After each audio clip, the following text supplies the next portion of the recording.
नमस्कार साथियों, आपका अपना चैनल नॉलेज विद सीएम में आपका एक बार फिर स्वागत है। साथियों, आज की वीडियो में हम बात करने जा रहे हैं कि किस प्रकार से आप सत्र 2021-22 का यूडाइस प्लस डाटा की एंट्री ऑनलाइन प्रविष्ट कर सकते हैं। किस प्रकार से आप आसानी से लॉगिन कर सकते हैं। तो चलिए वीडियो शुरू करते हैं। सबसे पहले क्या करनी है, आपको अपने ब्राउजर में यूडाइस प्लस टाइप करनी है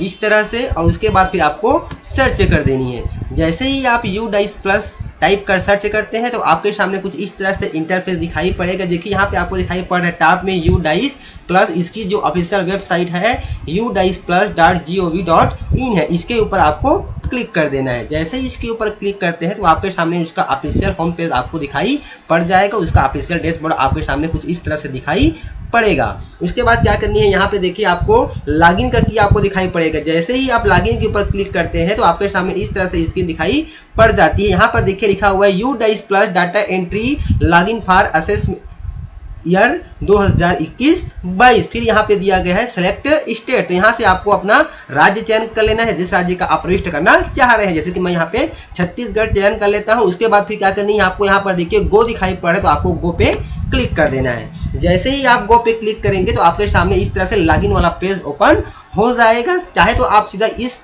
लिंक का उपयोग करके सीधे आप लॉगिन वाले पेज पर आ सकते हैं। यह जो लिंक है आपको वीडियो के डिस्क्रिप्शन बॉक्स में भी मिल जाएगा, उस पर क्लिक करके आप सीधे लॉगिन पेज पे आ सकते हैं। यहाँ पे देखिए आपको दिखाई पड़ रहा है डाटा कैप्चर 2021-22। इसके बाद देखिए यहाँ पे आपको दिखाई पड़ रहा है लॉगिन फॉर DCF यानी कि data capture format data entry and monitor. यहाँ पे दिया गया है यूजर नेम में आपको आपके विद्यालय का जो 11 अंक का डाइस कोड है उसको आपको यहाँ पे फिलअप कर देनी है। उसके बाद यहाँ पे दिया गया है पासवर्ड। तो पासवर्ड आपको जो पिछले सत्र आपको पासवर्ड प्राप्त हुआ था आपके रजिस्टर्ड मोबाइल नंबर पर, जिसका उपयोग करके आपने सत्र 2020-21 का यूडाइस प्लस की डाटा एंट्री की थी, उसी पासवर्ड को यहाँ पे आपको एंटर करनी है।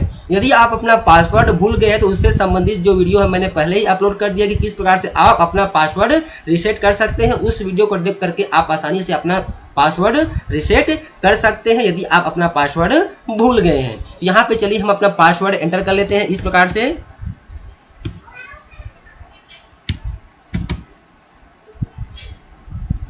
उसके बाद यहाँ पे कैप्चा कोड आपको जो दिखाई पड़ रहा है रेड कलर में, आपको सेम टू सेम आपको यहाँ पे कैप्चा कोड भी फिल कर देनी है, जिस प्रकार से यहाँ पे आपको कैप्चा कोड दिखाई पड़ रहा है इस तरह से। उसके बाद फिर क्या करनी है, यहाँ पे देखिए आपको लॉगिन दिखाई पड़ रहा है, इस लॉगिन पे आपको क्लिक। तो इस तरह से यूजर नेम, पासवर्ड और कैप्चा कोड फिल करने के बाद जैसे ही हम लॉगिन पे क्लिक करते हैं तो हम अपने विद्यालय के डैशबोर्ड पर चले जाएंगे। हमारे सामने हमारे विद्यालय का डैशबोर्ड प्रदर्शित हो जाएगा कुछ इस तरह से, जैसे कि आपके सामने स्क्रीन पर दिखाई पड़ रहा है। यहाँ पर देखिए आपके सामने स्क्रीन पर दिखाई पड़ रहा है इस तरह से आपके सामने आपके विद्यालय का डैशबोर्ड आपके सामने डिस्प्ले हो जाएगा, प्रदर्शित हो जाएगी, आपको स्क्रीन दिखाई पड़ेगी।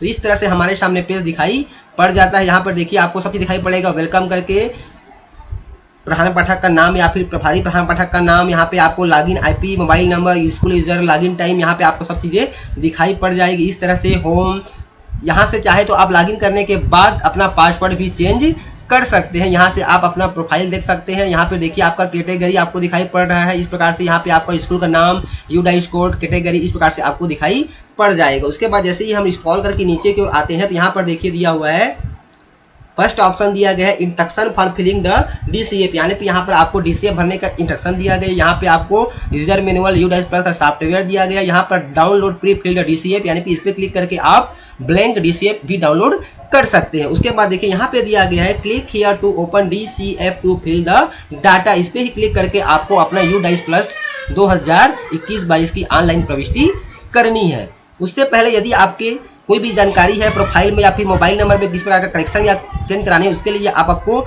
यह ब्लॉक MIS या फिर डिस्ट्रिक्ट MIS से संपर्क करनी है। जैसे ही आप ब्लॉक MIS पे क्लिक करेंगे तो आपके सामने आपके ब्लॉक का जो MIS ऑपरेटर उसका नाम और मोबाइल नंबर आपको डिस्प्ले हो जाएगा। उसी प्रकार से आप डिस्ट्रिक्ट MIS पे क्लिक करते हैं तो आपके जिले के जो डिस्ट्रिक्ट MIS ऑपरेटर है उसका नाम और उसका मोबाइल नंबर आपके सामने डिस्प्ले हो जाएगा। इस पे आप संपर्क कर सकते हैं यदि किसी प्रकार की प्रोफाइल या फिर जानकारी में चेंज करानी है तब की स्थिति में।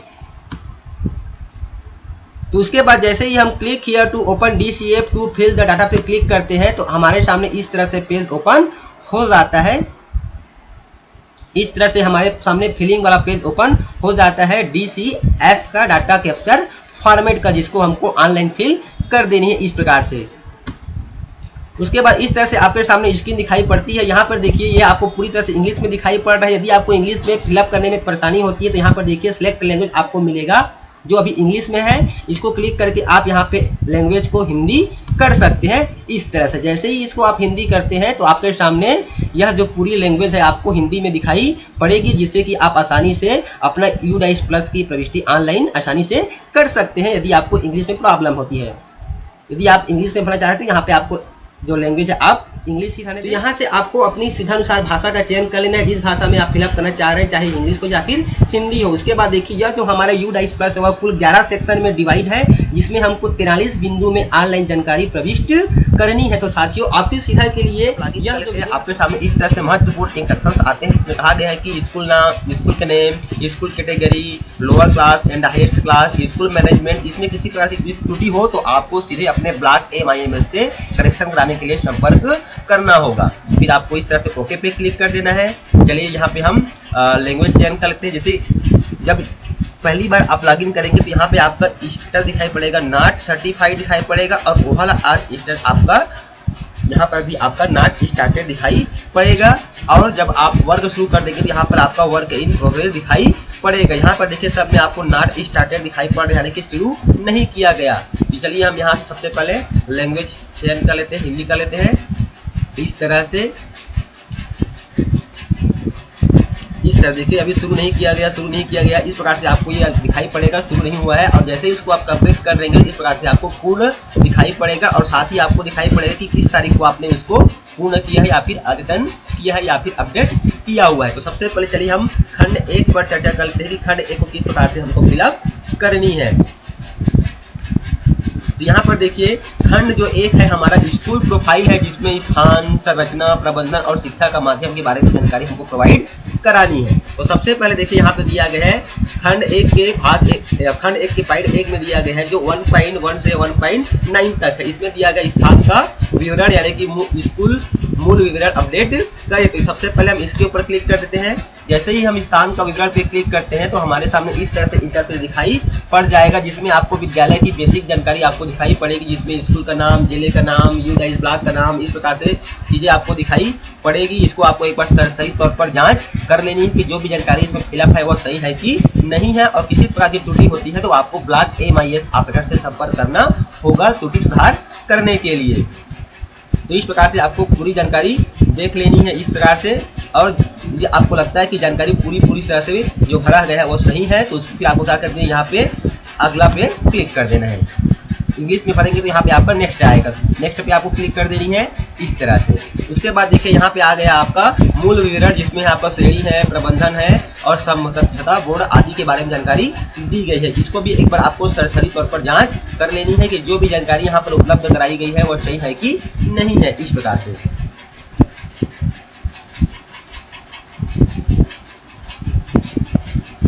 फिर इसको आपको जमा करे पे क्लिक कर देना है।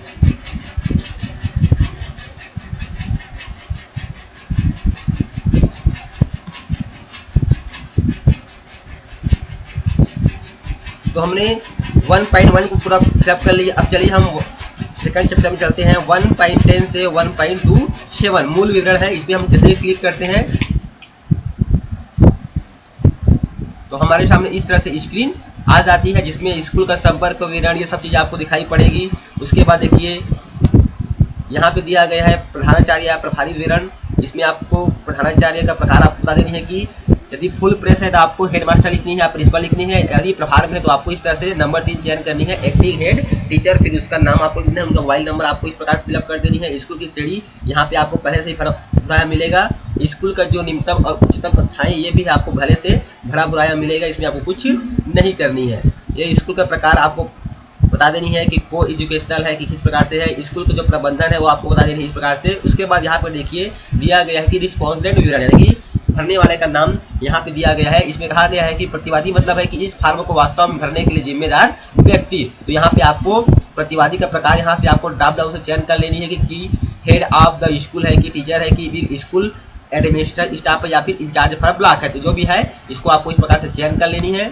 चयन करने के बाद यहाँ पे उसको आपको प्रतिवादी का आपको फुल नेम उल्लेख कर देनी है और साथ ही उसका मोबाइल नंबर।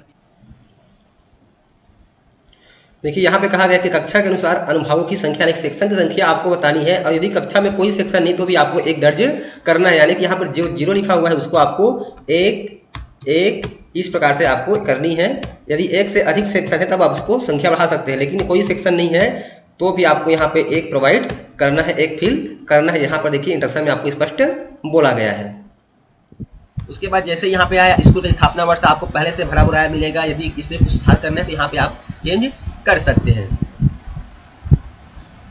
उसी प्रकार से यहाँ पे देखिए आपको कुछ बेसिक जानकारी और दी गई है कि क्या यह विशेष आवश्यकता वाला स्कूल है, इस प्रकार से आपको हाँ या नहीं में बतानी है। क्या पानी चलने वाला स्कूल है, इसको भी आपको हाँ या नहीं में बता देनी है। क्या स्कूल समय के बाद स्कूल में कोई स्पेशल इसके प्रशिक्षण चलता है, तो यदि आपको बताना है हाँ या नहीं में। फिर अगला है क्या यह आवासीय स्कूल है, तो यहाँ पे आपको ड्रॉप डाउन से चयन कर लेनी है।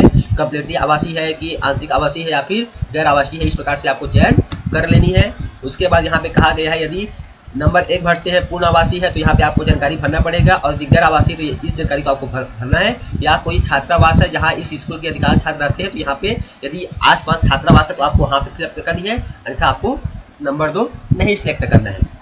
यदि आप हाँ पे क्लिक करेंगे तो यहाँ पे आपको छात्रावास का प्रकार भी बताना होगा। फिर हम नेक्स्ट पे चलते हैं। क्या बोर्डिंग छात्रावास या आवासीय सुविधाएं निम्नलिखित चरण या स्तर के लिए उपलब्ध है, तो यहाँ आपको बता देनी है। हमारे विद्यालय के मामले में नहीं, तो हमने यहाँ पे नहीं कर दिया। यदि यहाँ पे रहेगा तो यहाँ पे आपको लड़के और लड़कियों की अलग अलग संख्या का उल्लेख कर देना है। उच्च प्राथमिक है तो उच्च प्राथमिक के लिए, माध्यमिक है तो माध्यमिक के लिए, और हायर सेकेंडरी तो हायर सेकेंडरी के लिए।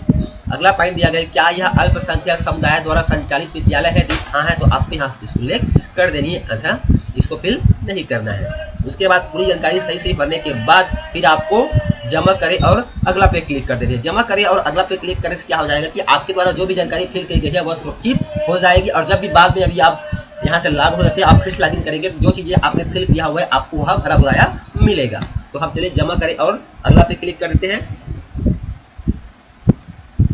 इस प्रकार से। अब देखिए हमारे सामने अगला पॉइंट आ चुका है, MOI और अन्य विवरण यानी कि निर्देश का माध्यम, भाषा, RTE और CC आदि। यहाँ पे कहा गया कि क्या अधिकांश छात्रों को प्राथमिक स्तर पर उसकी मातृभाषा में पढ़ाया जाता है, यहाँ बतानी है हाँ या नहीं में।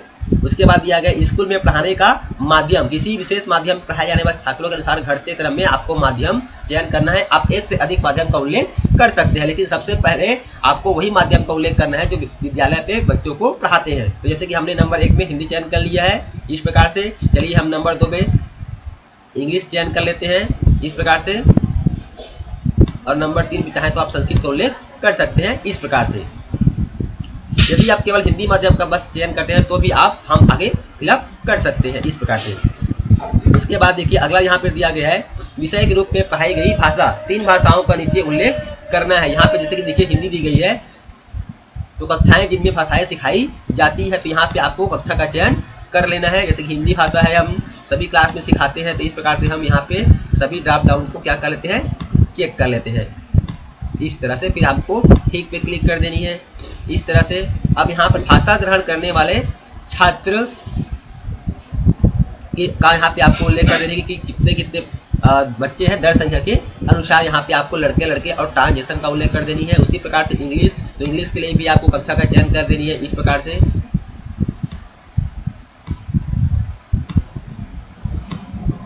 फिर आपको ठीक पे क्लिक कर देना है और यहाँ पे उसका दर संख्या का भी उल्लेख कर देनी है, कुल कितने बच्चे हैं इस प्रकार से। तो इस प्रकार से आपको यहाँ पे देखिए हमने वहाँ पे संस्कृत चयन किया, तो यहाँ पे आपको संस्कृत का भी उल्लेख कर देनी है। वैसे बेसिक तौर पे हम कक्षा पहली, दूसरी, तीसरी, चौथी और 5वीं के बच्चों की जो हिंदी भाषा है उसके लास्ट में कुछ बेसिक संस्कृत शब्द दिए जाते हैं, उसको भी हम सिखाते हैं। तो यहाँ पे हम उसका उल्लेख कर सकते हैं। यदि आप उसको छोड़ना चाहें तो वहाँ से छोड़ सकते हैं, यहाँ पे ऊपर वाले पॉइंट में यहाँ से। उसके बाद फिर यहाँ पे आपको दर संख्या का उल्लेख कर देना है, जितने दर संख्या है आपके एकेडमिक ईयर 2021-22 का। तो इस प्रकार से आपको लड़के और लड़कियों की संख्या का यहाँ पे उल्लेख कर देनी है। उल्लेख करने के बाद चलिए हमारा अगला जो पॉइंट यहाँ पे दिया गया है उसको देख लेते हैं। यहाँ पे दिया गया है शिक्षण दिवसों की संख्या गैर शैक्षणिक वर्ष 2020-21 में। जैसे कि आप सभी को पता है कि सत्र 2021 में कोविड-19 के कारण विद्यालय पूरी तरह से बंद था, तो यहाँ पे आप 0 का उल्लेख करेंगे या फिर आप अपने उच्च कार्यालय से भी संपर्क स्थापित कर सकते हैं यहाँ पर संख्या के लिए। उसके बाद अगला दिया गया है कि बच्चों के लिए औसत स्कूल समय प्रतिदिन स्कूल में ठहरने के घंटों की संख्या, तो यहाँ पे हो जाएगा हमारा 6 घंटे। और यहाँ पे दिया गया है अध्यापकों के लिए औसत कार्य समय, अध्यापकों के ठहरने के लिए घंटा हो जाएगा यहाँ पर हमारा, तो यहाँ पे 6.5 घंटे हो जाएंगे इस प्रकार से। उसके बाद अगला पॉइंट दिया गया क्या स्कूल में सतत और व्यापक मूल्यांकन लागू किया गया, तो यहाँ पे आपको हाँ बता देनी है। और यहाँ पे दिया कि वर्ष के दौरान किए गए आकलनों की संख्या, कुल कितने आकलन आपने किए हैं, तो यहाँ पे उसका संख्या का उल्लेख आपको कर देनी है इस प्रकार से।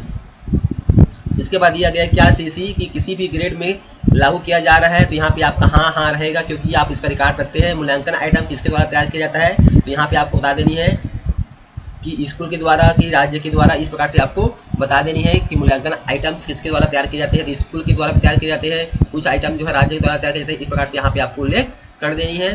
शैक्षणिक सत्र शुरू कब से होता है, तो यहाँ पे आपको माह का उल्लेख कर देनी है इस प्रकार से, जून। उसके बाद फिर आपको जमा करें और अगला पे क्लिक कर देना है। उसके बाद देखिए यहाँ पे कहा गया कि क्या आंगनबाड़ी केंद्र स्कूल परिसर के अंदर है, तो यहाँ पे यदि आपके आंगनबाड़ी केंद्र स्कूल के परिसर में तो आपको हाँ कहना है, अन्यथा आपको नहीं बतानी है। यदि हाँ है तो यहाँ पे आपको बतानी है कि आंगनबाड़ी केंद्र का कोड क्या है और उसका नाम क्या है, तो इस प्रकार से उसका नाम आपको यहाँ पे उल्लेख कर देनी है। और यहाँ पे आपको लड़के लड़कियाँ अलग अलग संख्या फिल कर देनी है। और यहाँ पे कहा गया कि क्या आंगनबाड़ी कार्यकर्ता बाल शिक्षा में प्रशिक्षित है, तो यहाँ आपको बताना है हाँ पे।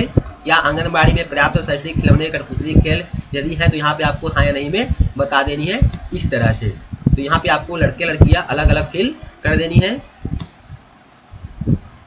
उसके बाद क्या बाल वाटिका सह स्थित आंगनबाड़ी या स्कूल प्रारंभ की जा रही है, तो यदि आपका स्कूल का चयन किया गया बाल वाटिका के लिए, बाल वाटिका, तो यहाँ पे आपको हाँ का उल्लेख कर देनी है। क्या कोई स्कूल से बाहर वाले बच्चे स्कूल में नामांकित है, तो यहाँ पे आपको बता देनी है हाँ या नहीं पे इस प्रकार से।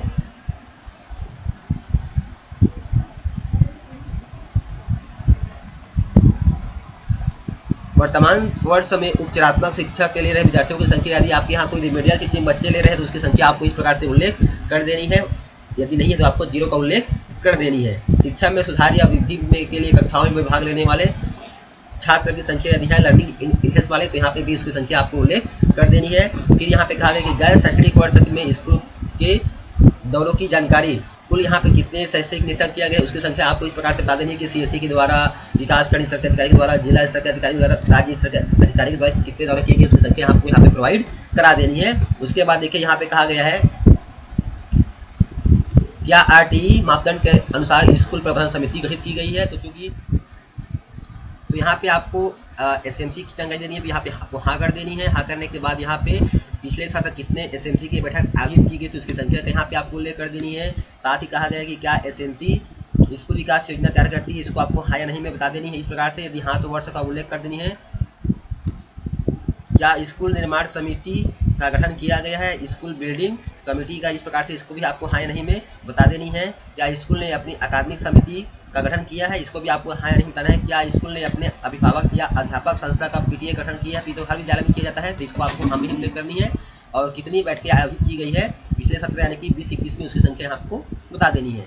क्या स्कूल में बहुकक्षा कक्षा है, तो यदि एक ही कक्षा में 2 या 3 क्लास लगती है तो यहाँ पे आपको उसका उल्लेख कर देनी है, अन्यथा आपको नहीं कहना है।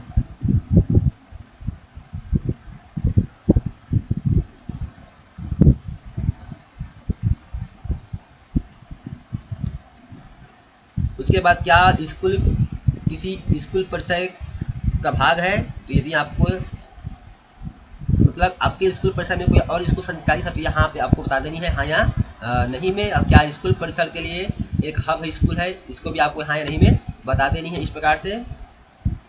उसके बाद फिर आपको जमा करें और अगला पे क्लिक कर देनी है, तो आपके सामने नेक्स्ट पेज फिर से ओपन हो जाएगा।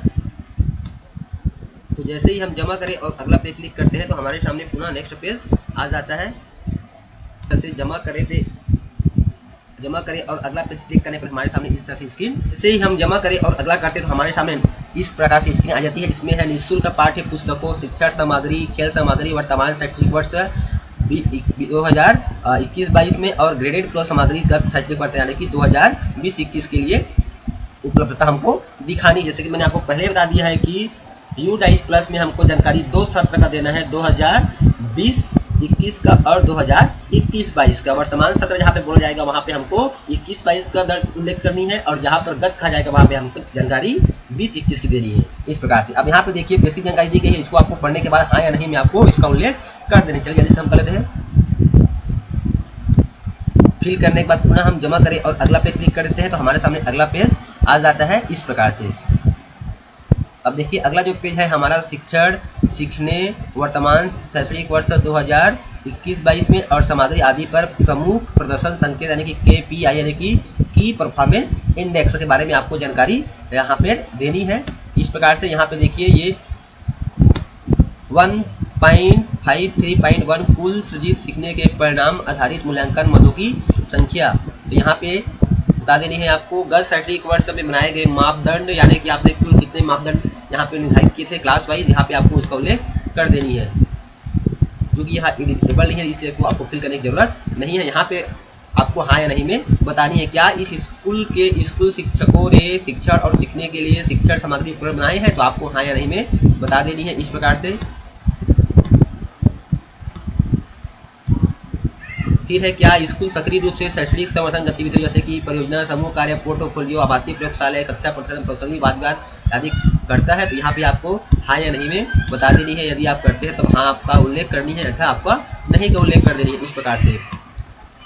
अगला दिया गया है सीखने के परिणाम में पहचान गए हार्ड स्पॉट की कुल संख्या और साइबर सुरक्षा पर उन्मुखीकरण प्राप्त करने वाले छात्रों की संख्या, मनोसामाजिक पहलुओं पर प्रशिक्षण प्राप्त करने वाले छात्रों की संख्या यहाँ पे कक्षा वाइज आपका उसका उल्लेख कर देनी है यानी कि पहली दूसरी तीसरी चौथी और पांचवी इस प्रकार से आप क्लास है तो यहाँ पे आपको उसकी संख्या आपको यहाँ पे उल्लेख कर देनी। चलिए हम जल्दी से संख्या का उल्लेख कर लेते हैं।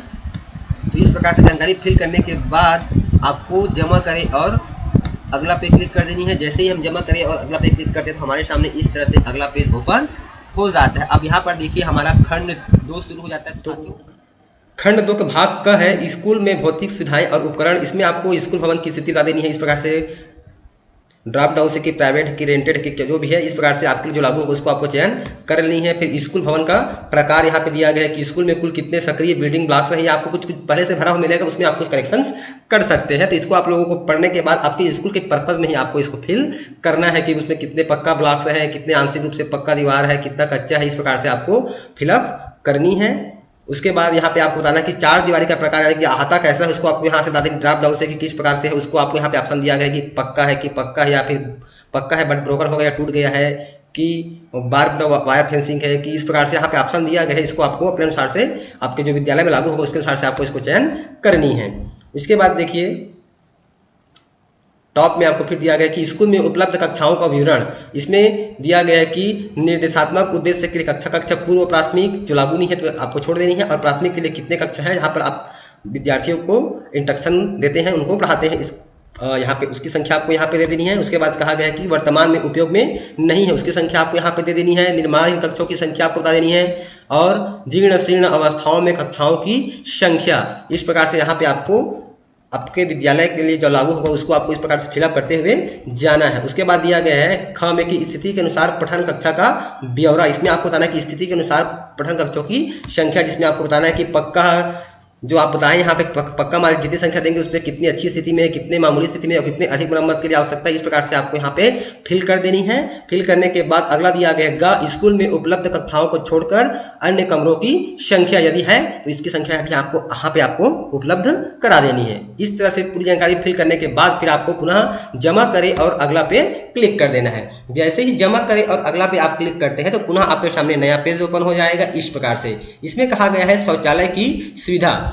इसमें पूछा गया क्या स्कूल में शौचालय है तो आपको बताना है हाँ या नहीं में। यदि है तो आपको हाँ पे क्लिक करना है और नहीं है तो नहीं पे क्लिक करना है। जैसे ही आप हाँ पे क्लिक करते हैं तो फिर इस जानकारी को आपको फिल करना होगा। जैसे कि यहाँ पे कहा गया है कि CWSN अनुकूल शौचालयों को छोड़कर उपलब्ध शौचालयों की सीटों की संख्या है, तो यहाँ पे आपको बता देनी कि लड़के के लिए कितने हैं, कार्यात्मक कितने हैं, लड़कियों के लिए कितने शौचालय है, उसमें कितने कार्यशील है, इस प्रकार से। उसके बाद CWSN अनुकूल शौचालय की सीटों की संख्या यहाँ पे आपको बता देनी है है तो यहाँ पे आपको है बतानी है, और नहीं है तो आपको नहीं बता देनी है इस प्रकार से। और है तो वह कार्यशील है कि नहीं है उसकी भी आपको डिटेल यहाँ पे फिल कर देनी है। उसके बाद यहाँ पे कहा गया है कि मूत्रालयों का विवरण, उपलब्ध मूत्रालयों की संख्या कितनी है, लड़कों के लिए कितनी है, जो क्रियाशील कितनी है, उसी प्रकार से लड़कियों के लिए कितनी है उपलब्ध है और कितने क्रियाशील है, इस प्रकार से आपको फिल कर देनी है। फिल करने के बाद अगला दिया गया है, ख में दिया गया है कि कार्यात्मक शौचालय यानी कि मूत्रालयों की कुल संख्या में से कितने शौचालय या मूत्रालयों में फ्लशिंग और सफाई के लिए बहता हुआ पानी उपलब्ध है, तो आपको यहाँ पे उसकी संख्या दे देनी है जहाँ पर बहता हुआ पानी की सुविधा है। उसके बाद यहाँ पर है क्या स्कूल सुविधाओं के विस्तार के लिए अलग से भूमि पर्याप्त है परिसर में, यदि है तो आपको यहाँ पे क्लिक करना है, यहाँ पे नहीं पे क्लिक कर देनी है। अगला दिया है कि क्या स्कूल में खेल के मैदान की सुविधा उपलब्ध है, तो आपको हाँ या नहीं में बता देनी है। यदि नहीं है तो क्या विद्यालय के बच्चों के लिए खेल के मैदान नगर पालिका पालिका या फिर आदि से सटे बाहरी खेलों तथा अन्य शारीरिक गतिविधियों के लिए पर्याप्त व्यवस्था की है, इसको भी आपको फिल करनी है। यदि आप यहाँ पे नहीं करते तब की स्थिति में, हाँ करने की स्थिति में इसको आपको फिल करना नहीं पड़ेगा। फिर यहाँ पे किया गया है कि क्या गत शैक्षणिक वर्ष 2021 में छात्रों का स्वास्थ्य परीक्षण किया गया, तो इसमें आपको हाँ या नहीं में बता देनी है, क्योंकि कोविड-19 के कारण विद्यालय बंद थे, उस स्थिति में बच्चों का स्वास्थ्य परीक्षण नहीं हो पाया है, तो यहाँ पे आपका नहीं हो जाएगा इस प्रकार से। उसके बाद यहाँ पे दिया गया है बच्चों को दी गई कृमिनाशक की गोली, यहाँ पे आपको बतानी है कि पूर्ण दिया गया कि आंशिक दिया गया कि फिर नहीं दिया गया, इस प्रकार से आपको चयन कर लेनी है आपके विद्यालय के लिए जो भी लागू होगा। WCD के दिशा निर्देशों के अनुसार बच्चों को दी गई आयरन और फोलिक एसिड की गोलियां, इसको भी आपको हाँ या नहीं में जवाब देनी। इस प्रकार से यहाँ पे जो भी प्रश्न है इसका आपको आंसर हाँ या नहीं में देनी है। हाँ या नहीं में देने के बाद अगला दिया गया है कि क्या विकलांग बच्चों की स्कूल की इमारत तक पहुँचने के लिए रैंप मौजूद है, यदि हाँ तो क्या रैंप के साथ हाथ रेलिंग है। इस प्रकार से जो प्रश्न दिया गया है इसको आप लोगों को पढ़ते हुए इसका उत्तर आपको हाँ या नहीं में जो आपके स्कूल में उपलब्ध है, जो आपकी स्कूल के लिए उपलब्ध है या फिर लागू है, उसी चीज़ को आपको यहाँ पे प्रोवाइड करा देनी है। क्या स्कूल में रसोई का सेट उपलब्ध है, इस प्रकार से आपको बता देनी है। क्या स्कूल में अपशिष्ट एकत्र करने के लिए कूड़ादान है, इसको भी आपको बता देनी है। इस प्रकार से यहाँ पे बेसिक जानकारी दी गई, इसको आप लोगों को पढ़ने के बाद इसका उत्तर आपको हाँ या नहीं में केवल दे देनी है। उसके बाद फिर आप जमा करें और अगला पे आपको क्लिक कर देनी है। जैसे ही हम जमा करें और अगला पे क्लिक करते हैं हमारे सामने अगला पेज ओपन हो जाता है। इस तरह से यहाँ पे किया गया है स्कूलों में भौतिक सुविधाएं और उपकरण। इसमें कहा गया क्या स्कूल में निम्नलिखित सुविधाएं हैं। स्कूल में प्रमुख या प्रधान शिक्षक के लिए अलग से कक्षा है, तो आपको हाँ या नहीं में जवाब दे देनी है। पुस्तकालय के लिए अलग कक्षा है, इसका भी जवाब आपको हाँ या नहीं में दे देनी है इस प्रकार से। उसके बाद आप नेक्स्ट करते जाएंगे, इसे आ जाएंगे। यहाँ पे दिया गया है क्या स्कूल में निम्नलिखित प्रयोगशालाएं हैं, ये उच्च प्राथमिक के लिए लागू होगा। और क्या स्कूल में निम्नलिखित उपकरण है, इसको आपको बता देनी है। ऑडियो विजुअल, इस प्रकार से बायोमेट्रिक, इस प्रकार से इसका जवाब आपको हाँ या नहीं में दे देनी है। यदि हाँ है तो कार्यात्मक है कि नहीं है, इसको भी आपको बता देनी है। उसके बाद फिर आप स्क्रॉल करके नीचे को आएंगे और पुनः फिर आपको जमा करें और अगला पे क्लिक कर देनी है। जैसे ही आप क्लिक करेंगे पुनः आपके सामने नेक्स्ट पेज ओपन हो जाएगा इस तरह से, जैसे कि आपको स्क्रीन पर दिखाई पड़ रही है। यह जो भाग ख है कंप्यूटर और डिजिटल पहल से है। यहाँ पे आपको बतानी है कि विद्यालय में डेस्कटॉप या पीसी है कि नहीं है, तो यहाँ पे उसकी आपको संख्या दे देनी है। लैपटॉप है या नहीं उसकी संख्या देनी है। टैबलेट की संख्या आपको यहाँ पे दे देनी है कि नहीं है। इस प्रकार से इंटीग्रेटेड टीचिंग लर्निंग डिवाइसेज वाले पीसी है कि नहीं है। यहाँ पर लर्निंग मैनेजमेंट सामग्री के लिए डिजिटल बोर्ड है कि नहीं है। इस प्रकार से प्रोजेक्टर है कि नहीं है, इसकी आज आपको जानकारी दे देनी है। इस प्रकार से प्रिंटर, जो भी जानकारी आपके विद्यालय में उपलब्ध है, इसको पढ़ने के बाद आपको इसकी संख्या आपको उपलब्ध करा देनी है। और नहीं होने की स्थिति में आपको इसको 0 का 0 रहने देना है। क्या स्कूल में इंटरनेट की सुविधा है, इसको भी आपको हाँ या नहीं में बता देनी है इस प्रकार से। इसके बाद यहाँ पे देखिए आपको अगला प्रश्न दिया गया है कि क्या स्कूल में निम्नलिखित सुविधाएं हैं। छात्रों के लिए कंप्यूटर लैब, इस प्रकार से डिजिटल सामग्री, CWSN के लिए सहायक तकनीक। इस प्रकार से आपको इसका जवाब हाँ या नहीं में देते जाना है। क्या स्कूल में डिजिटल लाइब्रेरी की व्यवस्था है, इस प्रकार से इसका जवाब आपको हाँ या नहीं में देती जानी है।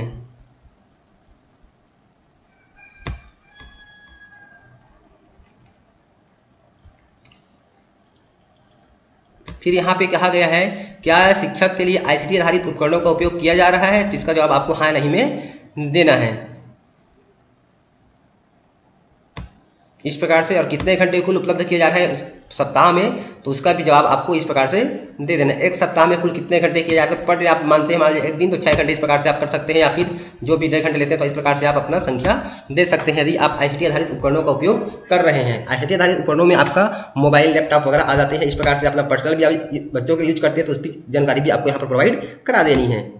तो इस प्रकार से इसको फिलअप करने के बाद जैसे ही हम नेक्स्ट पे क्लिक करते हैं इस प्रकार से हम जमा करें और अगला पे क्लिक कर देंगे। जैसे ही जमा करें और अगला पे क्लिक करते हैं तो हमारे सामने पुनः हमारा नेक्स्ट पेज ओपन हो जाता है इस प्रकार से। ये देखिए ये हमारा सेक्शन 3 है जो हमारा शैक्षणिक और गैर शैक्षणिक कर्मचारी हिसाब से संबंधित है। ओपन करेंगे तो यहाँ पे नंबर 3.1 दिया गया है गैर शैक्षणिक या प्रशासनिक एवं उपलब्ध सहायक कर्मचारियों की संख्या। यहाँ पे कर्मचारी का पद नाम दिया गया है और यदि आपके विद्यालय में कार्यरत है तो उसकी संख्या यहाँ को आपको प्रोवाइड करा देनी है। उसके बाद 3.2 दिया गया है मौजूद शिक्षकों की संख्या। तो यहाँ पे दिया गया है शिक्षक कर्मचारी नियमित संख्या। तो आपके विद्यालय में जितने भी शिक्षक कार्यरत है उसकी संख्या यहाँ पे आपको इस प्रकार से उपलब्ध करा देनी है। शैक्षणिक कर्मचारी गैर नियमित शिक्षक यानी कि अनुबंध या फिर अंशकालिक या फिर पैरा शिक्षक यदि है तो उसकी संख्या यहाँ पे आपको फिल कर देनी है। उसके बाद अगला प्रश्न दिया गया है क्या स्कूल में कोई ट्रांसजेंडर शिक्षक है, तो इसका उत्तर आपको हाँ या नहीं में उपलब्ध करा देनी है। उसके बाद ये जानकारी फिल करने के बाद आपको जमा करें और अगला पे क्लिक करना है। जैसे ही आप जमा करें और अगला पे क्लिक करते हैं तो आपके सामने इस तरह से स्क्रीन आ जाती है। तो यहाँ पे साथियों एक चीज विशेष आपको ध्यान रखनी पड़ेगी। देखिए यहाँ पे आपने कुल जितने भी शिक्षक की एंट्री की है, तो आपके विद्यालय में यदि और नए टीचर अभी नियुक्त हुए हैं नए या फिर कोई शिक्षक है जो अन्यत्र से यहाँ पे आपके विद्यालय में ट्रांसफर होकर आए हैं तो उसकी भी जानकारी आपको अपने विद्यालय में प्रोवाइड करा देनी है। उसके लिए देखिए यहाँ पे ऑप्शन दिया गया है जोड़े का। जैसे कि यहाँ पे देखिए कुल नियमित शिक्षक हमको यहाँ पर 3 हमने एंट्री किया हुआ है, तो यहाँ पर देखिए 3 दिखाई पड़ रहा है, 1 2 और ये 3 शिक्षक की जानकारी हमको यहाँ पर दिखाई पड़ रहा है। अब यदि मान लेते हैं कि आपके विद्यालय में 3 के बजाय 4 शिक्षक हो गए, एक और शिक्षक आ गए, उसके क्या करेंगे यहाँ पे देखिए एक ऑप्शन दिया गया है जोड़े का। तो आपको जोड़े पे क्लिक करना है। जैसे ही आप जोड़े पे क्लिक करते हैं तो आपके सामने एक नया पेज ओपन हो जाएगा जिसमें पूरी जानकारी आपको शिक्षक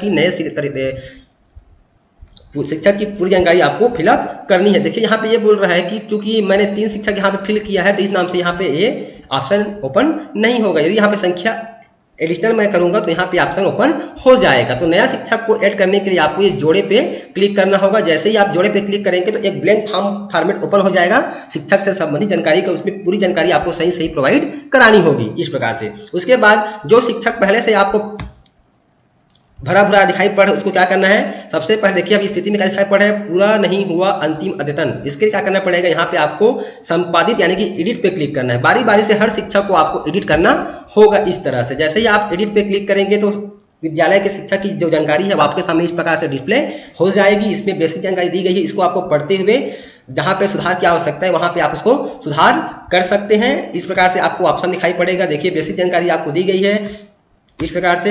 उसके बाद देखिए यहाँ पे ऑप्शन दिया गया है कि कहाँ ट्रेनिंग लिया गया। इस प्रकार से यहाँ पे बेसिक जानकारी आपको दी गई है। इस जानकारी को आपको पढ़ने के बाद लास्ट में जो आपको ऑप्शन दिया गया है इस प्रकार से जमा करें और अगला इस पर आपको क्लिक कर देंगे। चलिए हम इसको सरसरी तौर पे हम चेक कर लेते हैं और जहाँ पे करेक्शन करना है उसको हम करेक्शन कर लेते हैं।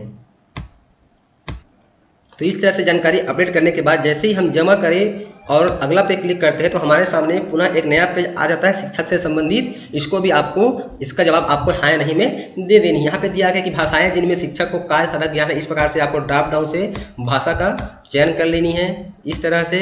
तो ये जानकारी आपको आपके विद्यालय में जितने भी शिक्षक कार्य थे सबके लिए आपको एडिट करके ये जानकारी आपको फिल करनी है हर एक शिक्षक के लिए। इस प्रकार से वहाँ पे बेसिक प्रश्न दिया गया है। इन सब प्रश्नों को आपको पढ़ने के बाद इनका जवाब केवल आपको हाँ या नहीं में देनी है और जहाँ पे संख्या भरनी है वहाँ पे आपको संख्या भर देनी है इस प्रकार से। यहाँ पे देखिए क्या शिक्षक प्रतिनियुक्ति पर है, यदि शिक्षक डिप्रेशन में है तो यहाँ पे आपको उसका जानकारी फिल कर देनी है कि कहाँ पे डिप्रेशन पे है और नहीं तो यहाँ पे आपको first epsilon not in depression पे आपको क्लिक कर देना है इस प्रकार से। और इनकी जानकारी आपको केवल हाँ या नहीं में देनी है। तो चलिए हम जल्दी से इसका जवाब हाँ या नहीं में दे देते हैं। तो इस तरह से आपको जवाब हाँ या नहीं में देने के बाद अगला ऑप्शन दिया गया यहाँ पे जमा करें, उस पर आपको क्लिक कर देनी है। जैसे ही आप जमा करें पे क्लिक करेंगे तो आपके सामने पुनः आपका शिक्षक वाला पेज ओपन हो जाएगा इस तरह से। अब यहाँ पर देखिए अंतिम अद्यतन पूरा किया गया, इस प्रकार से आपको स्थिति दिखाई पड़ेगी। इसी प्रकार से हर एक शिक्षक आपके विद्यालय में जितने भी शिक्षक पदस्थ हैं उनकी सबकी जानकारी को आपको एडिट करनी है। संपादित करने के बाद जानकारी फिलअप करने के बाद ही आपको आगे प्रोसेस कर देनी है। यदि आपको इसको एडिट करके संपादित नहीं करते हैं तो आपका जो ये सेक्शन है वह पूर्ण नहीं होगा और कार्य प्रगति पर आपको शो होगा। तो हर एक शिक्षक के लिए आपको एडिट करना अनिवार्य है इस प्रकार से। और इस सेक्शन से संबंधित किसी प्रकार की आपको कोई कंफ्यूजन है तो बिल्कुल आप हमको कमेंट्स बॉक्स पर जरूर बताएं। खंड 4 नामांकन और रिपीटर्स के बारे में जानकारी देने जा रहे हैं कि इसकी प्रविष्टि आप किस प्रकार से यूडाइस पोर्टल में कर सकते हैं। तो जैसे कि देखिए आपके सामने स्क्रीन पर दिखाई पड़ रहा है खंड 4 नामांकन और पुनरावर्तक यानी कि रिपीटर्स। यहाँ पे कहा गया है कि क्या स्कूल में कोई ट्रांजिशन छात्र है, यदि हाँ है तो आपको हाँ पे क्लिक करना है, अच्छा फिर नहीं पे क्लिक कर देनी है। उसके बाद प्री प्राथमिक भाग में कुल नामांकन, यदि विद्यालय में प्री स्कूल है तो आपको इसकी जानकारी यहाँ पे उपलब्ध करा देनी है। जिस स्कूलों में पहले से ही है वहाँ पे आपका एडिटेबल होगा, देखिए यहाँ पे एडिटेबल नहीं है तो इसलिए इसको आपको फिल नहीं करनी है, जिनके में एडिटेबल होगा उनको ही फिल करना होगा। उसके बाद देखिए नीचे में आ जाते हैं, साथ ही यहाँ पे कुछ इंस्ट्रक्शन भी दिए गए हैं इससे फिलअप करने से संबंधी, तो उनको आपको एक बार पढ़ लेना है जिनके लिए लागू होगा। उसके बाद देखिए यहाँ पे प्रथम कक्षा में नए दाखिले, तो यहाँ पर देखिए प्रथम कक्षा में नए दाखिले लिखा हुआ है, तो यहाँ पे आपको जानकारी जो है सत्र 2021-22 की आपको जानकारी यहाँ पे उपलब्ध करा देनी है कि 2021-22 में जितने विद्यार्थी आपके क्लास 1 में नए दाखिल लिए हैं उसकी जानकारी आपको उम्र अनुसार बतानी है। जैसे कि लड़के हैं 5 साल से अधिक वाले कितने हैं, 5 या 6 साल, इस प्रकार से यहाँ पे साल दिया गया आयु पूर्ण वर्ष में, तो उसकी संख्या यहाँ पे आपको अलग अलग, लड़के का अलग और लड़की का अलग आपको यहाँ पे फिल कर देनी है। उसके बाद फिर यहाँ पे आपको बता देनी है कि प्रथम कक्षा में कुल बच्चों में से प्री स्कूल अनुभव वाले कितने बच्चे हैं, तो ज़्यादातर आपके आंगनबाड़ी से ही आते हैं तो यहाँ पे आपको संख्या उपलब्ध करा देनी है, या फिर अन्य स्कूल से आए हैं तो उसकी संख्या यहाँ पे आपको दे देनी है, और इसी स्कूल से तो आपको इसी स्कूल में दे देनी है। इस प्रकार से एग्जाम्पल के लिए चलिए हम इसको फिल कर लेते हैं। तो इस प्रकार देखिए हमने लड़के 4 है और लड़कियां 5 है, तो हम देखते हैं कि ये जो बच्चे हैं पूरे आंगनबाड़ी के हैं, तो यहाँ पे हम लिख देंगे 4 और ये 5। तो इस प्रकार से यहाँ सब कुल योग इस संख्या से मिलना चाहिए, यानी कि जैसे कि मान लेते हैं कि अन्य स्कूल से आए हैं तो इसमें 1 लिखेंगे तो यहाँ पर क्या हो जाएगा 3 हो जाएगा, इस प्रकार से। तो यहाँ पे जो जानकारी है और ये जानकारी दोनों का योग बराबर होना चाहिए, इस प्रकार से। जैसे कि यहाँ पे 9 आ रहा है तो यहाँ पर भी सबको मिलाने के बाद 9 आना चाहिए, इस प्रकार से। उसके बाद इसको फिल कर लेंगे। उसके बाद फिल करने के बाद नीचे में ऑप्शन दिया गया आपका जमा करें और अगला, तो आपको जमा करें और अगला पे क्लिक कर देनी है। जैसे ही आप जमा करें और अगला पे क्लिक करते हैं तो पुनः आपके सामने सेक्शन 4 का अगला पेज ओपन हो जाएगा, जैसे कि आपको स्क्रीन पर दिखाई पड़ रहा है, इस प्रकार से। अब यहाँ पे दिया गया देखिए वर्तमान सत्र यानी कि 2021-22 सत्र में नामांकन जो है सामाजिक श्रेणी के अनुसार से, यानी कि आपको जातिवार यहाँ पे आपको संख्या उपलब्ध करानी है। यहाँ पे देखिए ऑप्शन दिया गया है लड़के लड़कियां सामान्य वर्ग में, अनुसूचित जाति, अनुसूचित जनजाति और ओबीसी। यहाँ पर क्लास वाइज दिया गया है तो आपको क्लास वाइज इसको फिल कर देनी है। चलिए हम इसको जल्दी से फिल कर देते हैं। तो इस बार सोशल कैटेगरी से नामांकन फिलअप करने के बाद जैसे ही आप इस कॉल के नीचे आते हैं तो इस प्रकार से आपके सामने देखिए जानकारी, इस प्रकार से आपके सामने जानकारी आ जाती है। यहाँ पर देखिए कुल आपको दिखाई पड़ जाएगा कुल कितने लड़के हैं, कुल कितनी लड़कियां हैं, इसका आपको मिलान कर लेनी है। उसके बाद फिर क्या करनी है, आपको ये जमा करे पे आपको क्लिक करना है। जमा करे पे जैसे ही आप क्लिक करते हैं तो आपके सामने इस तरह से स्क्रीन आ जाएगा, उसको आपको पुष्टि कर देना है। जैसे ही आप पुष्टि करेंगे पुनः आपके सामने वही वाला पेज फिर से आ जाएगा इस तरह से, जैसे कि आपके सामने स्क्रीन पर दिखाई पड़ रहा है। आपको इसमें हर एक सेक्शन को अलग अलग सेव करना है, भले ही जानकारी आपकी निरंक क्यों ना हो। इस प्रकार से देखिए हमने इसको फिल कर लिया, इसको हमने सेव कर लिया का को। उसके बाद इसे हम स्क्रॉल करके नीचे को आते हैं। इस प्रकार से देखिए अब यहाँ पे कह रहा है कि कुल नामांकन में से निम्नलिखित अल्पसंख्यक समूह से संबंधित नामांकन का विवरण प्रदान करें। तो यदि आपके विद्यालय में अल्पसंख्यक छात्र हैं तो उसमें से कितने हैं उसको संख्या आप यहाँ पे आपको दर्ज कर देनी है। और दर्ज करने के बाद नीचे में आपको ऑप्शन दिया गया है इस प्रकार से देखिए जमा करें, तो आपको जमा करें को फिर से क्लिक कर देनी है। इसके लिए यदि संख्या नहीं है फिर भी आपको इसको जमा करें पे क्लिक करना अनिवार्य है। इसमें का हर एक सेक्शन को जमा करना अनिवार्य है। इस प्रकार से फिर आपको पुष्टि करें पे क्लिक कर देनी है। इस प्रकार से कन्फर्मेशन मांगेगा तो आपको कन्फर्म कर देनी है। उसके बाद पुनः आपके सामने इस तरह से पेज आ जाएगा, उस पेज को आपको स्क्रॉल करके फिर से नीचे की ओर आनी है। इस प्रकार से देखिए अभी हमारा वही पेज चल रहा है। क हो गया, हमने कब फिल कर लिया, उसके बाद हमने क को भी फिल कर लिया, ख को फिल कर लिया। अब नीचे आते हैं तो यहाँ पर देखिए आपके सामने ग आ रहा है। ग में क्या कहा है कि कुल नामांकन में से निम्नलिखित का विवरण प्रदान करें जिनके पास आधार है और गरीबी रेखा से नीचे। क्लास वाइज आपको लड़के लड़की की संख्या आपको अलग अलग दे देनी है सत्र 2021-22 का। चलिए हम इसको जल्दी से फिल कर लेते हैं। तो इस तरह से ग की जानकारी फिल करने के बाद आधार कार्ड और गरीबी रेखा की जानकारी आपको फिल करने के बाद पुनः आपको ये जमा करे पे क्लिक करना है। जैसे ही आप जमा करे पे क्लिक करेंगे तो पुनः आपके सामने इस तरह से कंफर्मेशन आ जाएगा जिसमें आपको पुष्टि पे क्लिक कर देनी है। जैसे देखिए आपके सामने वही वाला पेज फिर से आ चुका है, तो आपको स्क्रॉल करके इस तरह से नीचे की ओर आ जानी है। अब ये देखिए हमने क भर लिया, ख भर लिया और ग भर लिया। अब हमने तीनों को सेव कर लिया। अब आपको फिर नीचे में ऑप्शन दिया गया है पूर्ण और अगला। अब इस पे आपको पूर्ण और अगला पे क्लिक करना है। तो इस प्रकार से आपके सामने फिर से कन्फर्मेशन आ जाएगा, उसको फिर से आपको पुष्टि कर देनी है। उसके बाद फिर आपके सामने नया पेज ओपन हो जाएगा इस तरह से। जैसे कि देखिए आपके सामने स्क्रीन पर दिखाई पड़ रहा है, थोड़ा वेट कर लेनी है आपको इस प्रकार से। तो इस प्रकार से देखिए आपके सामने स्क्रीन आ चुका है। अब यहाँ पर देखिए आपको सब दिखाई पड़ रहा है कि कुल कितने लड़के हैं आपके क्लास वाइज, कितनी लड़कियां हैं इस प्रकार से। और यहाँ पे दिया गया है वर्तमान शैक्षणिक सत्र 2021-22 में कक्षा के अनुसार नामांकन। तो यहाँ पे आपको उम्र वाइज, यहाँ पर आपको कक्षा वाइज उम्र अनुसार से आपको यहाँ पर जानकारी फिर से फिल कर देनी है इस प्रकार से। तो चलिए इसको हम फिल कर लेते हैं। तो इस प्रकार से आपको उम्र अनुसार जानकारी भर लेनी है, क्लास वाइज आपको अलग अलग बॉय और गर्ल की इस प्रकार से आपको दिया गया है। देखिए उम्र दिया गया है, यहाँ पे क्लास वाइज आपको जानकारी दी गई, इस प्रकार से इसको आपको फिल कर लेनी है अच्छे तरीके से। और दर्ज संख्या के अनुसार आपको ये मैच होना चाहिए इस प्रकार से। जैसे स्क्रॉल करके आप जस्ट नीचे की ओर आ जाते हैं इस तरह से देखिए, तो यहाँ पे देखिए आपके दर्ज संख्या के अनुसार से यहाँ पे संख्या आपको दिखाई पड़ेगा, वह मैच होना चाहिए। उसके बाद क्या करनी है, आपको जमा करें और अगला पे क्लिक कर देनी है इसको पुष्टि करने के बाद। जैसे ही हम जमा करें और अगला पे क्लिक करते हैं तो हमारे सामने पुनः एक नया पेज आ जाता है, एक नई स्क्रीन आ जाती है इस तरह से। अब यहाँ पे देखिए आपको ऑप्शन दिया गया है वर्तमान शैक्षणिक सत्र 20-21 सत्र में कक्षा अनुसार नामांकन अनुदेशन या शिक्षण के माध्यम। तो हिंदी माध्यम में कुल कितने बच्चे, चूंकि हमारा विद्यालय हिंदी माध्यम है तो इसलिए हम यहाँ पे कक्षा अनुसार से दर्ज संख्या जो है उसको हम यहाँ पे बॉय गर्ल अलग अलग फिल कर देते हैं इस प्रकार से। जैसे कि यहाँ पर देखिए इस तरह से आपको हुबहू आपका फिल हो जाएगा। हिंदी मीडियम है हमारा, अनुदेश का माध्यम, तो इस प्रकार से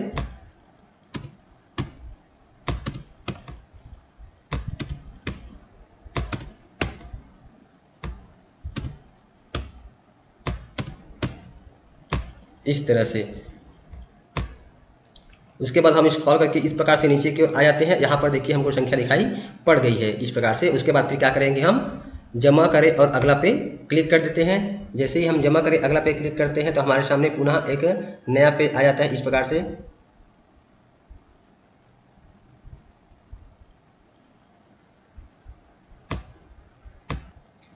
देखिए यहाँ पे त्रुटि बस मैंने 5 की जगह में 4 कर दिया, इस नाम से पेज नहीं लिया, तो इस प्रकार से आपको चेक कर लेनी है। यहाँ पे रेड कलर में आपको दिखाई पड़ जाएगा, ये कोई किसी प्रकार की त्रुटि होगी तो यहाँ पे आप संशोधन कर सकते हैं इस प्रकार से। चलिए हम पुनः फिर नीचे आ जाते हैं और इसको हम जमा करें और अगला पे फिर से क्लिक कर देते हैं। जैसे ही जमा करें और अगला पे हम क्लिक करते हैं हमारे सामने पुनः एक नई स्क्रीन आ जाएगी, नई पेज आपके सामने इस तरह से ओपन हो जाएगी इस तरह से। देखिए अब यहाँ पे आपको दिखाई पड़ रहा है कुल नामांकन प्रपत्र 4.2 यहाँ पे आपको दिखाई पड़ रहा है। सामाजिक श्रेणी कक्षा वाइज लड़के लड़कियाँ इस प्रकार से दिखाई पड़ रहा है। उसके बाद यहाँ पे दिया गया है वर्तमान शैक्षणिक सत्र यानी कि 20-21 में कक्षा के अनुसार से रिपीटर्स। यदि कोई विद्यार्थी है जो उसी क्लास को डबल रिपीट किया है किसी क्लास में, या लड़के हैं लड़कियाँ, तो उसकी संख्या यहाँ पे आपको उपलब्ध करा देनी है। यदि और कोई रिपीटर्स नहीं है तो तब की स्थिति में आपको इसको 0 का 0 रहने देना है। कि हो सकता है कि एक आध बच्चे जो है क्लास रिपीट किया हो सकता है, तो उसकी संख्या आपको यहाँ पे उपलब्ध करा देनी है। यदि संख्या 0 भी है फिर भी आपको ये जमा करे पे एक बार क्लिक करना अनिवार्य है। तो चलिए हम इस पर क्लिक कर दिए।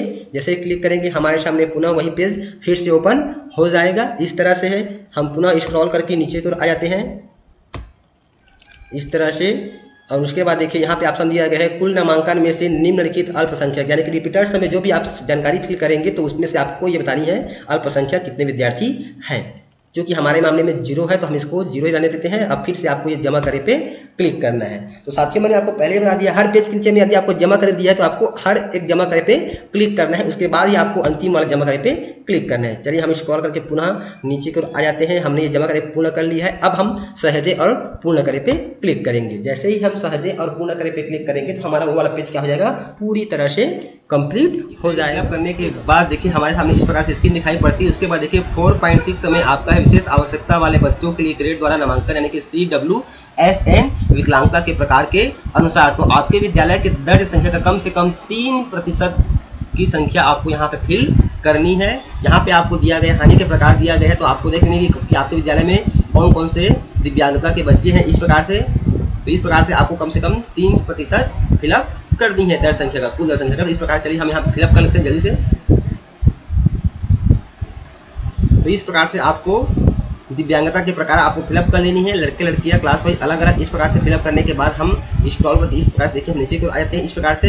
फिर इस प्रकार से इसको फिल करने के बाद यहाँ देखिए आपको लास्ट में टोटल संख्या आपको दिखाई पड़ेगी। यहाँ पर कुल 21 प्रकार के दिव्यांगता के प्रकार आपको दिए गए हैं। फिर आपको क्या करनी है, जमा करें और अगला पे क्लिक कर देना है। जैसे ही आप जमा करें और अगला पे क्लिक करते हैं तो आपके सामने यू डाइस डाटा का नेक्स्ट पेज इस प्रकार से ओपन हो जाता है। यह हमारा बच्चों को दिए जाने वाले प्रोत्साहन से संबंधित है, जिसमें आपको गैर शैक्षणिक कोर्स की जानकारी भरनी है यानी कि 2020-21 की जाएगा इस तरह से। अब यहाँ पर देखिए यहाँ पे स्पष्ट किया गया है खंड 5। तो साथियों हम खंड 5 बच्चों को दिए गए प्रोत्साहन एवं सुविधाएं केवल सरकारी एवं सरकारी सहायता प्राप्त स्कूलों के लिए किस प्रकार से फिल करनी है उसके बारे में चलिए आपको आगे जानकारी प्रदान कर रहे हैं। यहाँ पे देखिए ब यानी कि बालक है और बा यानी कि बालिका, यहाँ पे आपको स्पष्ट बता दिया है ब यानी कि बालक और बा यानी कि बालिकाएं और टा यानी कि ट्रांजेक्शन, इस प्रकार से। तो यहाँ पे देखिए प्राथमिक ग्रेड के लिए गर्ल्स शैक्षणिक वर्ष, यहाँ पर देखिए शैक्षणिक वर्ष लिखा हुआ है 2020-21 में बच्चों को प्रदान की जाने वाली सुविधाएं। तो यहाँ पे जो भी आपकी जानकारी आएगी वह सत्र 2020-21 का आएगा, यानी कि यहाँ पे आपको 20-21 की जानकारी भरनी है, 21-22 की नहीं, यानी कि वर्तमान सत्र 21-22 की जानकारी आपको यहाँ पे फिल नहीं करनी है, बल्कि हमको गत सत्र यानी कि 20-21 की जानकारी फिल करना है। तो यहाँ पे देखिए जानकारी हमको जातिवार फिल कर देनी है। यहाँ पर देखिए सुविधा का प्रकार दिया गया निःशुल्क पाठ्य पुस्तक तो सभी विद्यार्थियों को मिलता है, इस नाम से यहाँ पे जितने भी दर संख्या जातिवार उसको आपको यहाँ इस तरह से फिल कर देनी है। उसमें से जो मुस्लिम अल्पसंख्यक अन्य अल्पसंख्यक जो भी होगा उसको यहाँ पे आपको फिल करना है, नहीं होने की स्थिति में आपको इसको 0 रहने देना है। उसके बाद निःशुल्क गणवेश के लिए भी आपको सेम टू सेम कर देनी है, क्योंकि सभी विद्यार्थियों को हम गणवेश प्रदान करते हैं, आपके विद्यालय में भी आप प्रदान किए होंगे इस प्रकार से। इसके बाद इस प्रकार से आप जानकारी फिल कर देंगे इस प्रकार से, और इस प्रकार से आप कुल दर संख्या को मिलान कर लेंगे कि कितने बालक है और कितने बालिका है, टोटल आ रहा है कि नहीं आ रहा है इस प्रकार से। यहाँ पे देखिए स्कूल पहुँचने के लिए निःशुल्क परिवहन सुविधा यदि उपलब्ध है तब आपको फिल करना है, अन्यथा आपको फिल नहीं करना है। साथ ही अगला ऑप्शन दिया गया है अनुरक्षण यानी कि एस्कार्ट की सुविधा या फिर निःशुल्क साइकिल की सुविधा, इस प्रकार से इसको फिल करनी है उपलब्ध होने की स्थिति में। यदि यह सुविधा आप प्रोवाइड नहीं करते तो इसको आपको फिल नहीं करनी है। तो आपको यहाँ पर 2 ऑप्शन अनिवार्य रूप से फिल करना ही करना है, निःशुल्क पाठ्य पुस्तक और निःशुल्क वर्दी यानी कि गणवेश। उसके बाद फिर आपको ये जमा करे पे क्लिक कर देना है। जैसे ही आप जमा करे पे क्लिक करेंगे तो पुनः आपके सामने नई स्क्रीन आ जाएगी, एक नया पेज आपके सामने ओपन होगा कुछ इस तरह से। जैसे कि देखिए यहाँ पे आपका आ चुका है, यहाँ पे हमने 5.1 को एंट्री कर लिया है। स्क्रॉल करके नीचे को आते हैं, फिर यहाँ पे आपको पूर्ण और अगला पे क्लिक कर देनी है। जैसे ही आप पूर्ण और अगला पे क्लिक करते हैं तो पुनः आपके सामने एक नया स्क्रीन आ जाएगी, एक नया पेज आ जाएगा इस तरह से, जैसे कि आपके सामने स्क्रीन पे आपको दिखाई पड़ रही है। कुछ देर आपको वेट करनी है इस तरह से। अब यहाँ पे देखिए गत शैक्षणिक वर्ष 2020-21, यहाँ पर भी आपको 20-21 की जानकारी भरनी है कि CWSN छात्रों को प्रदान की जाने वाली सुविधाएं। यहाँ पर सुविधा का प्रकार दिया गया, कोई भी सुविधा यदि आपके विद्यालय में किसी बच्चे को प्राप्त हुआ है तो उसकी संख्या यहाँ पे आपको बता देनी है, बालक और बालिका अलग अलग इस प्रकार से। उसके बाद फिर आपको स्क्रॉल करके नीचे को आ जानी है और आपको जमा करें और अगला पे क्लिक कर देना है जानकारी भरने के बाद। जैसे ही आप जमा करें और अगला पे क्लिक करेंगे पुनः आपके सामने नया पेज ओपन हो जाएगी कुछ इस तरह से। एक नई स्क्रीन आपके सामने स्क्रीन पर दिखाई पड़ेगी, जैसा कि आपको स्क्रीन पर दिखाई पड़ रहा है। यहाँ पर दिया गया खंड 6 यानी कि गत शैक्षणिक वर्ष 20-21 में वार्षिक परीक्षा का परिणाम। यहाँ पर भी जो आपकी जानकारी है वह 2020-21 का भरना है, आपको 21-22 की जानकारी यहाँ पे उपलब्ध नहीं करानी है, बल्कि यहाँ पे आपको पिछले वर्ष यानी कि 2020-21 की जानकारी यहाँ पे आपको फिल करनी है। यहाँ पे ब यानी कि बालक है यानी कि बॉय, और बा यानी कि बालिका, और टा यानी कि ट्रांसजेंडर। तो यहाँ पे आपको 2 क्लास की जानकारी उपलब्ध करानी है, क्लास 3 की और क्लास 5 की जानकारी आपको उपलब्ध करानी है कि ये भी आपका जातिवार है कि परीक्षा में कितने विद्यार्थी शामिल हुए अनुसूचित जाति से, अनुसूचित जनजाति से और ओबीसी से, और कितने उसमें उत्तीर्ण हुए। उसी प्रकार से 5वीं के लिए भी कितने परीक्षा में शामिल हुए और कितने उत्तीर्ण हुए, इसको आपको पूरी तरह फिल कर लेनी है। चलिए हम इसको जल्दी से फिल कर लेते हैं। तो इस तरह से आपको परीक्षा परिणाम गत वर्ष 20-21 की जानकारी आपको फिल करनी है। क्लास 3 और क्लास 5 का कितने शामिल हुए, कितने उत्तीर्ण हुए। चूंकि जनरल प्रमोशन कोविड-19 के कारण सभी विद्यार्थियों को पास किया गया, इस नाम से सब जितने दर्ज आपकी यहाँ पे आएगी जातिवार उतने सभी विद्यार्थी आपके उत्तीर्ण में भी आ जाएंगे इस तरह से। उसके बाद फिर क्या करनी है, आपको ये जमा करें और अगला पे आपको क्लिक कर देना है। जैसे ही आप जमा करें और अगला पे क्लिक करेंगे तो पुनः आपके सामने एक नया पेज ओपन हो जाएगा, एक नई स्क्रीन इस तरह से आ जाएगी। अब यहाँ पर देखिए आपका खंड 8 है प्राप्ति और व्यय से संबंधित, यानी कि जो भी आपको अनुदान प्राप्त हुआ है सर्व शिक्षा अभियान से, समग्र शिक्षा से, उसकी जानकारी यहाँ पे आपको उपलब्ध करा देनी है। यहाँ जैसे कि यहाँ पे दिया गया संयुक्त स्कूल अनुदान कितना प्राप्त हुआ, कितना व्यय हुआ, पुस्तकालय अनुदान इस प्रकार से, बड़े मरम्मत के लिए, खेल और शारीरिक शिक्षा के लिए, मीडिया और सामुदायिक, इस प्रकार से जो भी आपको विद्यालय को प्राप्त हुए हैं यहाँ पे पासबुक और कैश बुक से आपको मिल जाएगा। उसके आपको यहाँ पे उल्लेख करनी है प्राप्ति को, और यहाँ पे आपको व्यय का उल्लेख कर देनी। चलिए इसको हम फिल कर लेते हैं।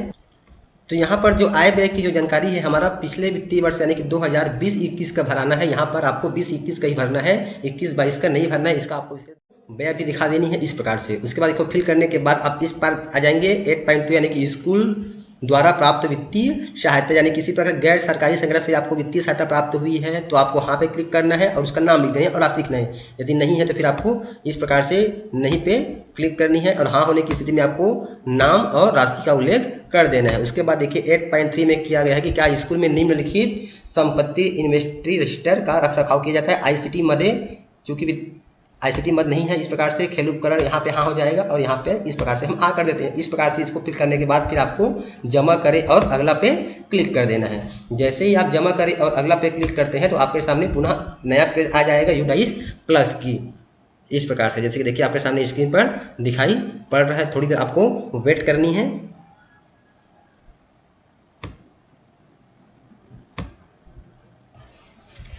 जैसे ही हम जमा करें और अगला पे क्लिक करते हैं तो हमारे सामने इस तरह से पेज आ जाती है। ये हमारा पेज है खंड 10 पीजीआई और अन्य संकेतक केवल सरकारी और सरकारी सहायता प्राप्त स्कूलों के लिए। यहाँ पे दिया गया है 10.1 में पीजीआई संकेतक राज्य शिक्षकों की संख्या जिनके पास आधार है उसकी संख्या यहाँ पे आपको उपलब्ध करा देनी है। क्या स्कूल का मूल्यांकन पूरा कर लिया गया, इस प्रकार से आपको प्रश्न को पढ़ने के बाद आपको इसको उत्तर हाँ या नहीं में दे देनी है।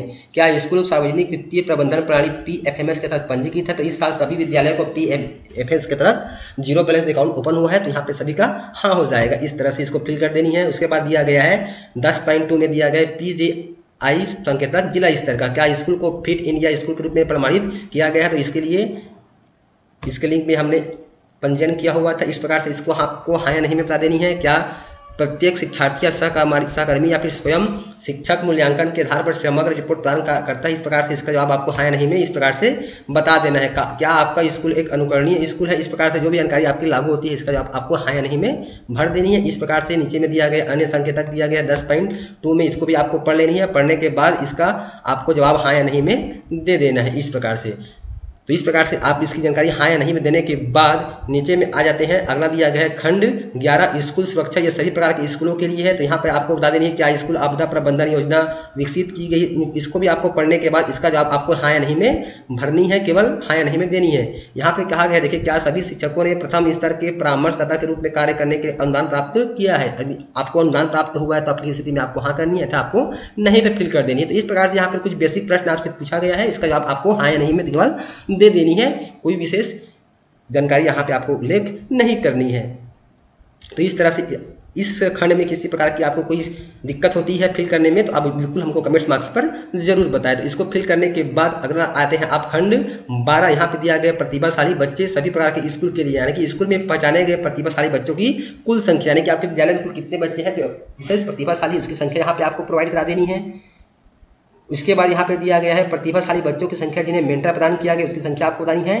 पोषण शिविरों में भाग लेने वाले प्रतिभागी बच्चों की संख्या, यदि राज्य स्तर या फिर राष्ट्रीय स्तर या फिर राष्ट्रीय स्तरीय प्रतियोगिता ओलंपियाड राष्ट्रीय स्तर की प्रतियोगिताओं में भाग लेने वाले बच्चों की संख्या यदि है तो उसकी संख्या यहाँ पे आपको प्रोवाइड करा देनी है। ये इस प्रकार से पूरे पेज को फिल करने के बाद आपको जमा करे पे क्लिक कर देनी है। यहाँ पर देखिए 11.12 में दिया गया है सभी हितधारकों को शामिल करके बाल सुरक्षा सुनिश्चित करने के लिए स्कूलों की सुरक्षा और सुरक्षा अंकेक्षण की आवृत्ति यहाँ पर दिया गया, तो इसको आपको चयन कर लेनी है। इस प्रकार से इस तरह से आपको चयन कर लेनी है। अब पूरी जानकारी फिल करने के बाद आपको ये जमा करे पे क्लिक करना है। चलिए हम जल्दी से फिल कर लेते हैं। तो इस तरह से हम पूरी जानकारी फिल करने के बाद हम जमा करे पे क्लिक करते हैं। जैसे ही आप जमा करे पे क्लिक करेंगे तो इस तरह से क्या हो जाएगा, आपके पूरे जो खंड है वह सफलतापूर्वक पूर्ण हो जाएगा इस तरह से। और इस तरह से आपके सामने जानकारी ओपन हो जाएगी। इस तरह से आपके सामने स्क्रीन आपको दिखाई पड़ेगी, जैसे कि आप देखिए आपके सामने स्क्रीन दिखाई पड़ रही है। ये थोड़ा पेज लोडिंग में वक्त ले रहा है, तब तक कि आपको वेट करनी है। तो इस तरह से देखिए सफलतापूर्वक अपडेट हो चुका है। उसके बाद हम स्क्रॉल करके जस्ट नीचे की ओर आ जाते हैं इस तरह से, और उसके बाद फिर डैशबोर्ड पे जाएं लिखा है, इस पर हमको क्लिक करनी है क्योंकि हमने सभी खंड फिलअप कर लिए हैं। तो जैसे ही हम डैशबोर्ड पर जाए पे क्लिक करेंगे तो हमारे सामने हमारा डैशबोर्ड ओपन हो जाएगा कुछ इस तरह से, जैसे कि आपको स्क्रीन पर दिखाई पड़ रही। तो इस तरह से देखिए आपके सामने स्क्रीन दिखाई पड़ेगी आपका डैशबोर्ड। यहाँ पर देखिए प्रपत्र की स्थिति में सभी में आपको इस प्रकार से आप ग्रीन कलर में पूर्ण लिखा हुआ आपको दिखाई पड़ेगा। यदि इंग्लिश आपका लैंग्वेज है तो ये आपका कंप्लीटेड दिखाई पड़ेगा। इस तरह से सभी सेक्शन में आपका पूर्ण लिखा हुआ आना चाहिए या फिर कंप्लीटेड लिखा हुआ आना चाहिए इस तरह से। और यहाँ पे समग्र स्थिति में आपका सभी फॉर्म भरे यानी कि ऑल फॉर्म कंप्लीटेड आपको दिखाई पड़ेगा। और स्थिति में प्रमाणित नहीं है ये आपको दिखा पड़ेगा क्योंकि अभी वेरीफाई यानी कि सर्टिफिकेशन अभी ओपन नहीं किया गया है। देखिए यहाँ पे आपको दिखाई पड़ रहा है कि प्रमाणन विकल्प अभी तक सक्रिय नहीं है। जैसे कि पिछले वर्ष से भी हमने सर्टिफाइड बाद में किया था, वैसे ही आपको सर्टिफाइड बाद में किया करना है, क्योंकि उसका ऑप्शन आपको बाद में ओपन किया जाएगा। तो इस तरह से आप पूरा पेज भर लेते हैं, सभी में आपको पूर्ण दिखाई पड़ता है, स्थिति भी आपको ऑल कंप्लीट दिखाई पड़ेगा। उसके बाद देखिए यहाँ पे आपको 41 नंबर पर दिखाई पड़ रहा है DCF और इसको रिपोर्ट डाउनलोड करें। तो यहाँ पे डाउनलोड लिखा हुआ है विस्तृत रिपोर्ट कार्ड DRC यानी कि भरा हुआ DCF यानी कि, तो इस पर क्लिक करके आप अपना DCF फॉर्मेट UDICE का ओपन डाउनलोड कर सकते हैं जो आपने फिल किया हुआ है। ये देखिए हमारे सामने DRC हमारे सामने डाउनलोड हो गया है। इस पर आप क्लिक कर दीजिए, 2 बार क्लिक करते हैं जैसे ही आप, तो यहाँ पे आपके सामने जो PDF है आपका स्क्रीन पे ओपन हो जाएगा। इस तरह से जो भी जानकारी आपने फिल की हुई है वह जानकारी आपको इसमें समग्र रूप से आपको दिखाई पड़ जाएगा। और आपको लगता है कि कहीं पे आपने कुछ गलत जानकारी भर दी है, आपसे भूलवश त्रुटि हो गई है, आप भरते भरते कुछ गलती हो गई है, तो एक बार आप उसको पुनः करेक्शन कर सकते हैं। जब तक कि आप सर्टिफाइड नहीं किए रहेंगे तब तक कि आप उसमें कई बार करेक्शन कर सकते हैं, सुधार कार्य कर सकते हैं, लेकिन एक बार सर्टिफाइड करने के बाद उस पर आप करेक्शन नहीं कर सकते हैं। उसके लिए फिर आपको अपने ब्लॉक MIS से संपर्क करना पड़ेगा, फिर वहाँ से आपको जो सर्टिफाई है उसको डीएक्टिवेट करना पड़ेगा, तब जाके आप उसको करेक्शन कर सकते हैं। तो उससे बेटर है कि आप एक बार सरसरी तौर पर भरने के बाद इस तरह से PDF डाउनलोड कर लीजिए, और PDF डाउनलोड करने के बाद इसको एक बार अच्छे से इसका अवलोकन कर लीजिए कि कहीं पर आपसे कुछ त्रुटि तो नहीं हो गई है, कहीं पर कुछ गलत जानकारी तो फिल नहीं हो चुका है। तो इस प्रकार से आप इसको एक बार भर लेंगे, और पढ़ने के बाद यदि आपको लगता है कि आपने जो भी जानकारी प्रोवाइड की है वो बिल्कुल सही है, तब आपको फिर बाद में सर्टिफाई का लिंक ओपन होने पर आपको सर्टिफाई